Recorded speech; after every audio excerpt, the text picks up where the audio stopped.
दिनै गथ' गथायफोरखौ ओरैनो गेलेनानै समखौ बारहोबाय थायो नाथाय बिमा बिफाफ्रा बेलासे बेनि गेजेरावनो जोंहा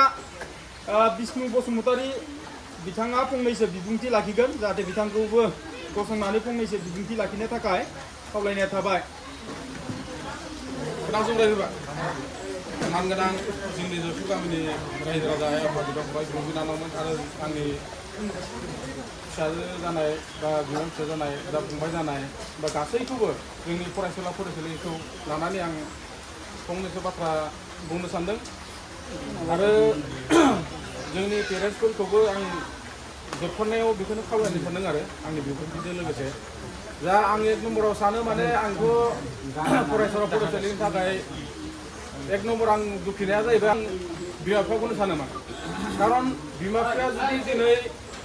हमना ला मोजां मोनब्ला बा गथ' गथायखौ जुदि मोजाङै साखन खालामनाय मोनबा बा मबाइल सबाइल होआ होनबा दिनै फिसायाबो बेफोरबायदि जानो मोननाय नङामोन आरो दिनै फिसाफ्रा मा ओरैबायदि जादों माने दा बिमा बिफायानो हमना ला दा जों गामियाव बिदि जाना दं दा बिमा बिफाया जेनेबा गथ'खौ स्कुलाव हगारो बा हौवाफोरा खामानियाव थाङो खामानि थांनायनि उनाव मा जायो बिमा बिफाफ्रा এই गामिफ्राव माने जौ जमायलांना ज' हरनि मालाबा 4टा 5टा 6टालागै जायो दा बेफोरबायदि जायोबा दा गथ'खौ बोरै सासन खालामनो ओंखायनो दिनैफ्राय बारा बुंनो सानाखै गोबां बिबुंथि बुंनायफ्रा बुंलांबाय बा मोजां बुजायलांबायबो आं जोबथानो खावलायनाय जोंनि बिमा बिफानिफ्राय साफ्रोमबो बिमा बिफाया दिनैफ्राय थांखि ला जे आंनि फिसाखौ आं जेरैखि जाया मोजां खालामगोन आरो मबाइल मुक्त खालामगोन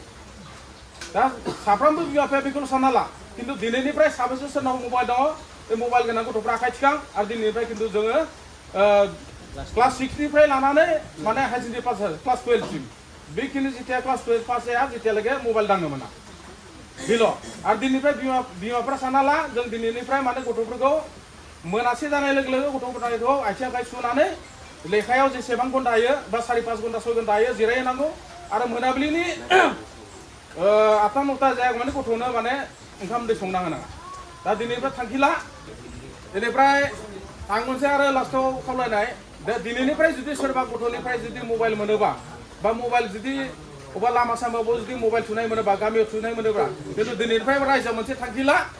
बे बिमा बिफाबाबो जुरिमाना होनांगोन जायनि गथ'आ जुदि मबाइल लायो बिनि बिमा बिफाया जुरिमाना लागोन बेखौ लिरनानै ला आरो सिगारेट बिनि सिखर बेफोरखौ टटेलि निखेबला बे दिनैनि तारिखनिफ्राय मुथुते टटेलि जुरिमाना फिसायाथ' बबेनिफ्राय मोनो खिन्थु बिमा बिफायाबाबो जोंनो होनांगोन रायजोनि जुरिमाना दिनैनिफ्राय थांखि ला बेखौ लिरनानै लाखा बेखौ प्रसिडिं ड्र खालाम आरो जुदि बिमा माहारिफ्राबो जुदि बिफानि सायाव जुदि माबाफोर गोरोन्थि दंब्रा फरायनायफ्राव बा थाखा फैसा सुबिदा होनो हायाखैबा दिनैनिफ्राय क्लियार बुंना ला जोंबो दिनैनिफ्राय बिफा सासे गथ'नि बिफा जानानै जोंबो दिनैनिफ्राय रेडि नङा होमबा रायजोफोर बाथ्राया बेल'सो क्लियार बुंना लानांगौ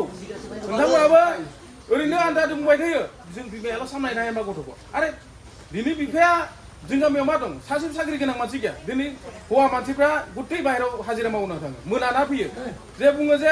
बिमा बिफाया बुङो जे माने बिफाया लेखायाव मानो जिराया आरे दिनै बिफाया इमान खस्थ' खालामना फैदों हार्ड लेबार खालामना फैदों दसेथ' बिफाया जिरायनो लुगैगोन ना दिनै गथ' गथाय फोरोंनाया मेन बिमा माहारि जानानै एथ' दिन नोंसोरबो 9 मास 9 दिन गाहाम गोरबोआव लानानै जेसेबां दाउदै बायदि आलो खांनानै बायसि माबा खालामबाय दिनै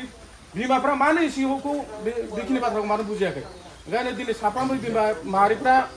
दायथ' लादो जे दिनैनिफ्राय जोङो फिसाफोरखौ जेरैखि जाया जों मोजां खालामगोन आरो जोङो फरायनायनि बेलायाव जुदि माबा मोनसे उसुबिदा जोङो बा गथ'फ्रा जुदि प्रब्लेम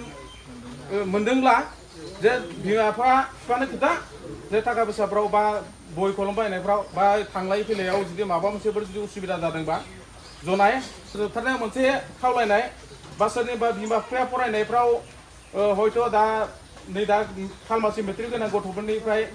सोरबा जुदि न'खरफ्राव टिउसन होनो हायाबा बा उसुबिदा जादोंब्ला फोरोंनायनि बेलायाव जोंनि रायजोफ्रा मोनसे थांखि ला जे बिदिनो क्लास 9 10नि गथ'खौ हायोब्ला जोंनि रायजोनि फालनिफ्रायनो माबा मोनसे खरसा पाति होनानै बा जोंहा बिमल रामसियारि दं बिथांखौनो जों सोमजायगोन जे बिथाङा गथ'फोरखौ एसे नायनानै हो जों लागेले